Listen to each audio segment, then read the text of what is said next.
Welcome to panipuri night video.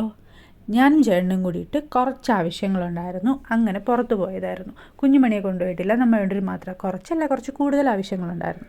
അങ്ങനെ ഇറങ്ങി കുറച്ച് കാര്യങ്ങളൊക്കെ കഴിഞ്ഞ് വീട്ടിൽ വരുന്ന വഴിക്ക് ഒരു പാനിപ്പൂരിയുടെ ഒരു സ്പെഷ്യൽ ഷോപ്പ് കണ്ടു. അവിടെ ഇറങ്ങി നോക്കിയപ്പോൾ പാനിപ്പൂരി കിട്ടണമെന്നുണ്ടെങ്കിൽ എങ്ങനെ നോക്കിയാലും 1 മണിക്കൂർ എടുക്കും. പിന്നെ അവിടെ നിന്ന് ഇറങ്ങി ഹൈവേയിൽ തന്നെ വരുന്ന വഴിക്ക് വേറൊരു കട കണ്ടു. ഒരു കുഞ്ഞു കട. ഇറങ്ങി അവിടെ എത്തിയിട്ട് ഞാനൊരു സെറ്റ് ഷവർമ പാനിപ്പൂരിയും ചേട്ടനൊരു സെറ്റ് എഗ് മസാലയാണ് ഓർഡർ ചെയ്തിട്ടുണ്ടായിരുന്നത്. പാനിപ്പൂരി കുഴപ്പമില്ല. പക്ഷേ ഞാൻ മുമ്പ് ഷവർമ പാനിപ്പൂരി കഴിച്ചതിൻ്റെ അത്ര ഒരു ഗുമ്മില്ല. അല്ലാണ്ട് കുഴപ്പമില്ല, കഴിക്കാം. അങ്ങനെ കഴിച്ച് കഴിഞ്ഞിട്ട് ഞങ്ങൾ ഷെയർ ചെയ്താട്ടോ കഴിച്ചത്. അത് കഴിഞ്ഞിട്ട് ഞങ്ങൾ തിരിച്ച് വണ്ടി കയറി. വണ്ടിയുടെ ബാക്ക് സീറ്റ് കണ്ടാൽ തന്നെ മനസ്സിലാവും ഇല്ലാത്ത സാധനങ്ങളൊന്നുമില്ല. ഇതിനിടയിൽ എൻ്റെ ഹെൽമെറ്റ് എങ്ങനെ വന്നു എന്നല്ലേ.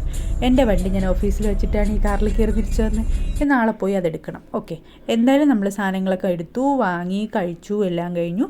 ഇതേ വീട്ടിലേക്ക് പോകുന്നു. ബായ്.